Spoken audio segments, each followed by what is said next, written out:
Jadi, di Indonesia itu sebenarnya, a lot of good intentions itu happens. Jadi Indonesia itu adalah the most, generous country in the world. Itu 7 tahun berturut-turut kita adalah, negara yang paling generous gitu. Assalamualaikum warahmatullahi wabarakatuh. Salam sejahtera untuk kita semua. Wah, senang sekali saya bisa hadir di sini, dan belajar banyak tadi dari Mbak Dian, Pak Karyanto, juga Pak Hafiz tadi, Kang Maman juga. Kita mencoba untuk mendorong integritas ESG dan SDGs.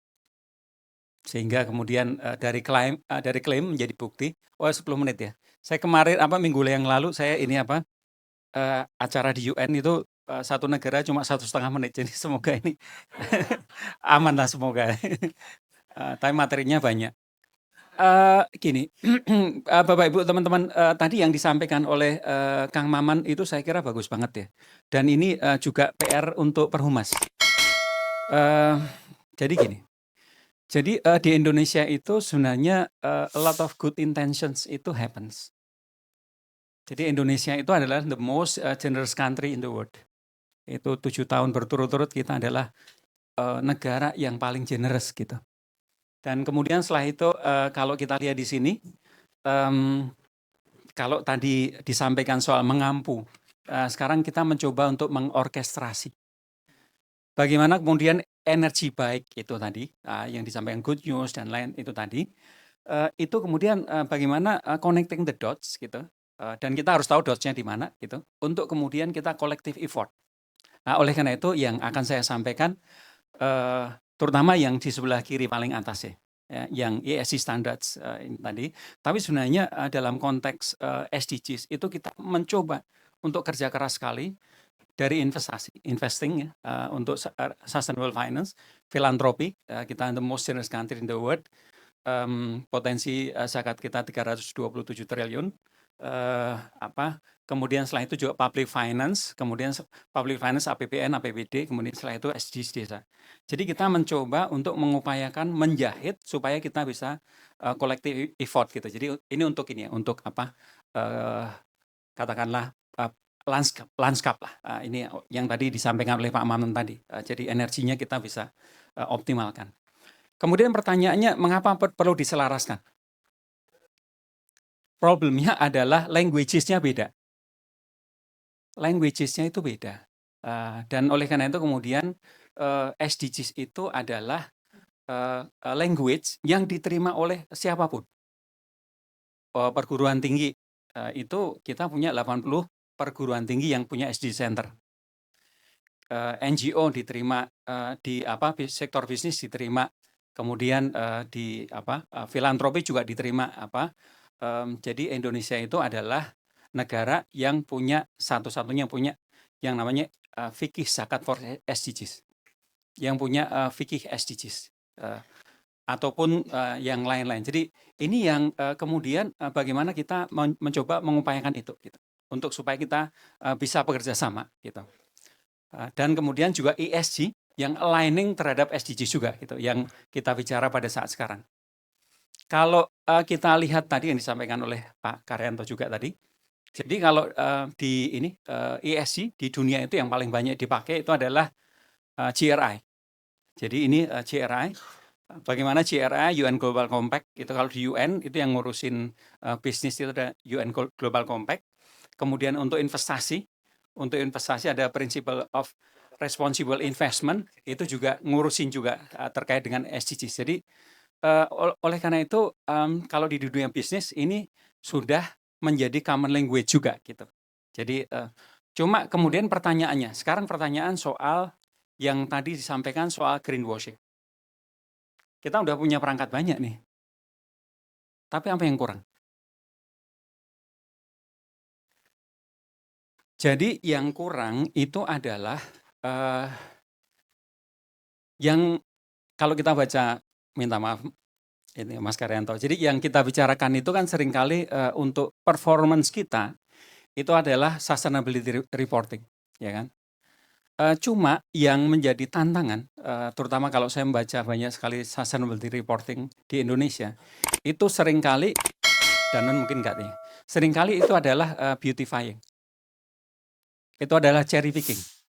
Jadi kita itu mengambil berbagai indikator-indikator yang achieve gitu.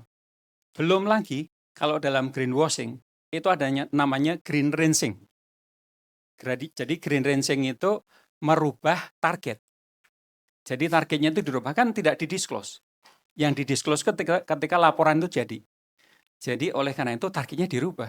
Sehingga kemudian laporannya berhasil semua dan kita cherry picking. Kan nggak ada parameter yang baku tentang apa yang mesti dilaporkan. Meskipun POJK sekarang sedang merubah merubah POJK 51 tahun 2017 nanti akan lebih ketat. Kalau sebelumnya kan sustainability report kalau tidak melaporkan ya ada sanksi tapi administratif. Kalau nanti enggak. Nanti sanksinya itu material. Apakah denda atau kemudian setelah itu kalau melakukan false information itu juga akan kena denda lagi. Jadi itu nanti yang akan terjadi itu. Kemudian setelah itu value added dari SDGs dan ESG itu apa? Sekarang kan pertanyaan itu. Yang kita lakukan, kan kita bicara soal greenwashing kan. Jadi yang kita 5 menit ya. Yang kita coba lakukan pada saat sekarang itu jadi kita itu tidak mengambil dari ujungnya gitu. Yang kita lakukan kalau dalam SDGs itu ada namanya rencana aksi.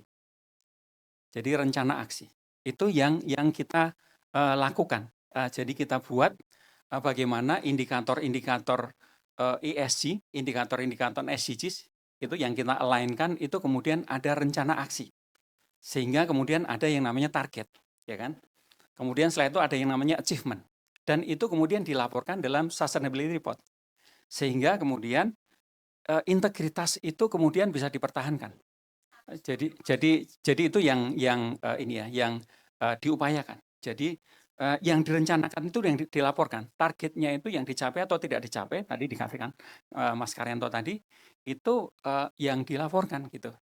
Bukan beautifying. Oleh karena itu kita bicara soal green, bagaimana kemudian green rinsing itu bisa diatasi. Kemudian kalau kita lihat ini kemajuan tentang accountability, selama ini kan kita tahu accounting itu kan financing accounting.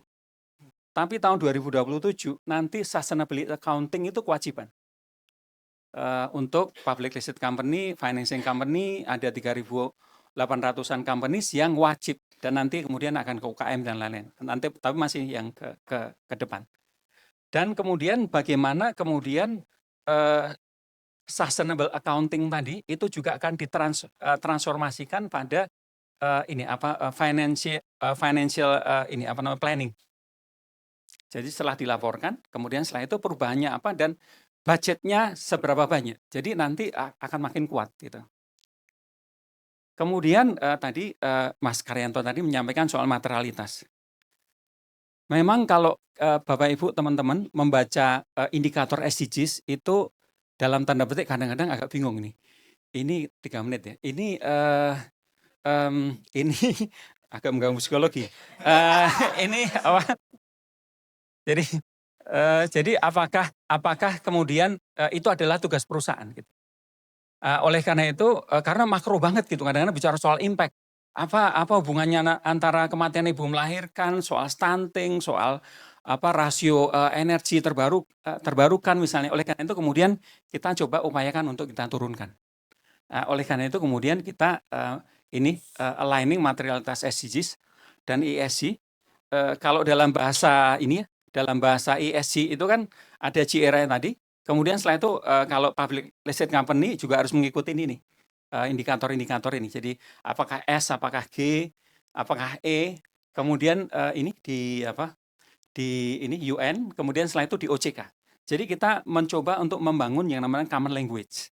Sehingga indikator SDGs ini yang di sini kalau ada 3 digit ya. Jadi kalau masih 1 digit apalagi cuma goal itu 1 menit ya. Itu itu masih mengecat langit lah. Jadi menempel gambar tempel. Ini aligning pemetaan indikator SDGs terhadap ESG. Ini jadi kita ada 21 indikator. Kemudian setelah itu untuk yang sektoral kita juga punya. Jadi yang 21 tadi agnostik, kemudian kita punya yang, sektor-sektor ini ada indikatornya. Jadi termasuk soal mining, termasuk soal ini, apa namanya, makanan, minuman, dan lain-lain. Ini kita punya juga gitu. Sehingga, ini yang kemudian setelah itu nanti nanti ada star. Jadi ada star, nanti ada bintang, bintang 1, bintang 2, dan bintang 3. Jadi kalau yang bagus itu nanti, komit terhadap, banyak, indikator itu tadi, itu nanti ada bintang 1, bintang 2, dan bintang 3. Cuma karena waktunya terbatas, jadi saya nggak menjelaskan itu, nanti kita bisa diskusi aja. Jadi pada prinsipnya, kita mendorong, perusahaan untuk, punya integriti. Jadi bagaimana, perencanaan dan kemudian pelaksanaan dan kemudian setelah itu target dan kemudian setelah itu ada monitoring evaluasi dan ada, registrasi nanti dapat bintang 1, bintang 2, dan bintang 3 dan nanti dapat sertifikat juga, tapi nanti pada apa yang sudah dilakukan. Kira-kira itu, mohon maaf kalau waktunya ini. Makasih.